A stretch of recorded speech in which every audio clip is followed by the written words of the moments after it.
Vamos a iniciar conversación con el diputado, con el concejal del municipio Santiago Mariño, Sergio Sánchez. Concejal ahora independiente, pues se materializó su expulsión del Partido Socialista Unido de Venezuela. Sí, efectivamente. Estoy ahorita independiente.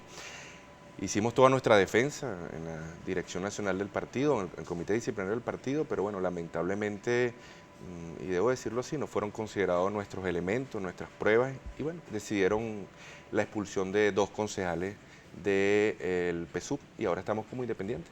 Partiendo de su caso, concejal, ¿se puede tomar quizás como que en el Partido Socialista Unido de Venezuela, o el partido de gobierno en este caso, no se acepta la autocrítica o las denuncias de corrupción? Mira, eso depende del nivel, a quién se le haga la crítica y en qué espacio se haga. Yo creo que el Partido Socialista Unido de Venezuela en este momento es muy complicado hacer críticas internas. Y lo digo con toda la propiedad. Yo transité todo el camino con pruebas, con elementos para que se realizara y lamentablemente no se nos escuchó ni a nosotros ni a cientos de personas que en este caso en el municipio de Santiago Mariño hemos presentado las irregularidades que se vienen desarrollando en lo interno del partido. Yo creo que hay gente dentro del partido, incluso en la dirección nacional, que están conscientes de esta situación y que están pugnando porque esto cambie. Pero también hay una cantidad de intereses que impiden que esto ocurra. Y yo creo que el problema central es que el partido se subordinó a la burocracia del Estado, especialmente alcaldes, gobernadores en muchas partes del país, y luego cuando tú vas a hacer una crítica no estás criticando al gobernador solamente, sino que estás criticando al jefe del partido, no estás criticando al alcalde, sino estás criticando al jefe municipal del partido, y ahí se confunden los roles. O sea, el partido en todas partes del mundo debe controlar a los funcionarios que ponga. Por lo tanto, esos funcionarios deben estar subordinados al partido. Aquí ocurre lo contrario. Además, esto es una crítica que tengo yo varios años haciendo. Si algo debemos nosotros corregir es separar el partido de la gestión de gobierno para que el partido controle y regule a los funcionarios que ponen ese cargo. Eso lamentablemente no está ocurriendo. Yo sé que este debate se está haciendo dentro del partido. Yo creo que al interno del polo patriótico también tiene que hacerse, porque un proceso, si no tiene capacidad de autocriticarse, el error va a seguir incrementándose y va a llevar al caos del sistema. Usted acaba de nombrar el Gran Polo Patriótico y en este contexto de devalidación de los partidos que en teoría debería empezar este sábado, han habido posiciones del PPT, del Partido Comunista de Venezuela, que han criticado esta medida y sobre todo han denunciado que hay imposición del Partido Socialista Unido de Venezuela para una suerte de estrategias políticas que se tienen que implementar. ¿Cuál es el escenario que usted evalúa como concejal, tomando en cuenta este escenario y tomando en cuenta además que esto ha retrasado unas elecciones que debieron realizarse ya?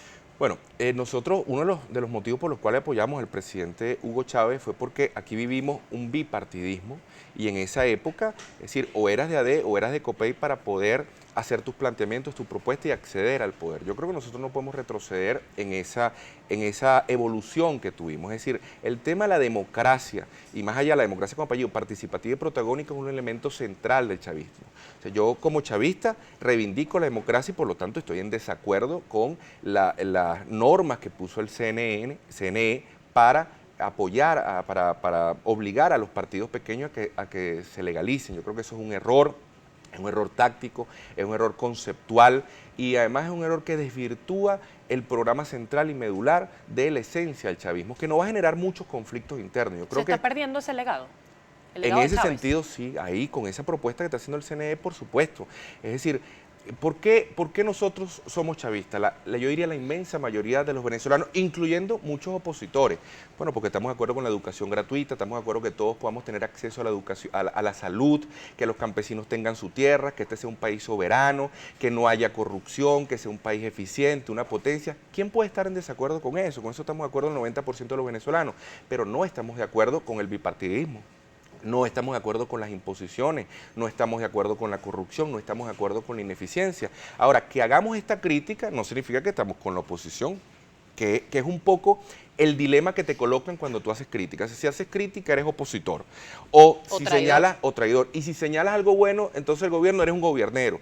¿Por qué nosotros tenemos que estar y aceptar ese chantaje en blanco y negro de las cosas? Eso no es así. Nosotros podemos resaltar cosas que está haciendo bien el gobierno y sobre todo que hizo muy bien el gobierno del presidente Chávez. Programas reivindicables del gobierno de Chávez, como por ejemplo la alfabetización que se hizo en el país, entre otras cosas, pero también hay que señalar cosas que no se han hecho bien y cosas que hay que corregir. Y eso no nos coloca a nosotros como traidores, nos coloca como revolucionarios en una postura crítica y observadora de la realidad. Y yo creo que ese es el papel de todo revolucionario honesto y que realmente sea chavista, señalar dónde están los errores de la manera más fraterna posible. Hace poco más de 6 meses usted nos acompañó en este mismo espacio, aquí en Primera Página, y estaba iniciando lo que en un momento se planteó como una solución coyuntural, que era el tema de los CLAP. Ayer hubo anuncios del presidente Nicolás Maduro, entre otras cosas, pues que hay que tener el carnet de la patria para poder cancelar este beneficio, que se tiene como meta que llegue a 6 millones de hogares.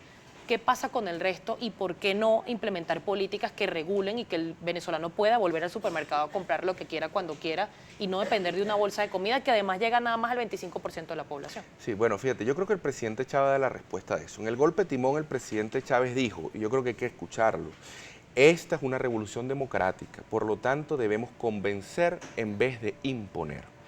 La máxima expresión de la lucha de clase hasta ahora en Venezuela son las elecciones. Nosotros no estamos resolviendo esto a tiros, como en Colombia o como en Cuba, como en otras partes, es por la vía electoral. Si eso es así, para mantenerse en el poder, esta revolución requiere a la mayoría de los venezolanos. Una revolución no se hace de una minoría imponiendo a la mayoría su verdad. Eso no es así. La revolución, lo central para nosotros es la conciencia de la gente. Entonces no puede ser por la vía de la coerción que nosotros vamos a lograr que nos aplaudan. Nosotros debemos reconocer los errores que se están cometiendo y debemos volver a ganarnos a esa gran mayoría. Eso exige un cambio en la estética. ¿Esa mayoría se ha perdido? Claro, en este momento la mayoría no está apoyando al gobierno. Es una realidad y lo dice el gobierno. Incluso Elías Agüe en una reunión con el partido lo mencionó. Eso es algo público. O sea, ahorita el gobierno no goza del apoyo de la mayoría electoralmente hablando. Pero el proyecto de Chávez sí goza del apoyo de la mayoría y ahí hay una distinción. ¿Qué es el proyecto de Chávez? Es lo que te decía, la gratuidad de la educación, que todo el mundo tenga acceso a la salud, etcétera. Pero el gobierno se ha distanciado de este proyecto, o por lo menos así lo percibe la gente. El gobierno y la revolución bolivariana tienen que volver a ganarse esa mayoría, y esa mayoría se gana hablando con ellos, reconociendo errores, corrigiendo cosas en donde se hayan cometido errores.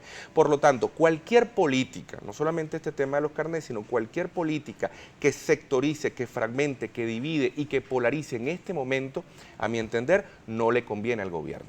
Porque si tú estás en una relación de 70%, 30%, polariza. Pero si tú estás en una relación de desventaja electoralmente, tú no puedes polarizar. Tú estás obligado a conciliar, a encontrarte, a reconocer errores. Y ahí es donde yo creo que el gobierno no se ha dado cuenta de que estamos en una situación defensiva. Y esto es algo además que yo he venido conversando con camaradas revolucionarios, no solamente el PSUV, de varios partidos. Si nosotros tuviésemos una situación ofensiva, y mucho más con la situación económica, bueno, tenemos un barril a $150, vamos a pasar al proceso, a la etapa superior del socialismo, vamos a expropiar, vamos a desarrollar, comprar tecnología, pero eso no es la situación. Nosotros estamos en una situación defensiva, un barril en $46. Tenemos algo que poco se habla, pero PDVSA viene bajando la producción. Nosotros estábamos en diciembre de 2015 en 2.800.000 barriles. Ahorita, en diciembre de 2016, bajamos a 2.300.000 barriles. Ahorita estamos un poco por encima de los 2 millones.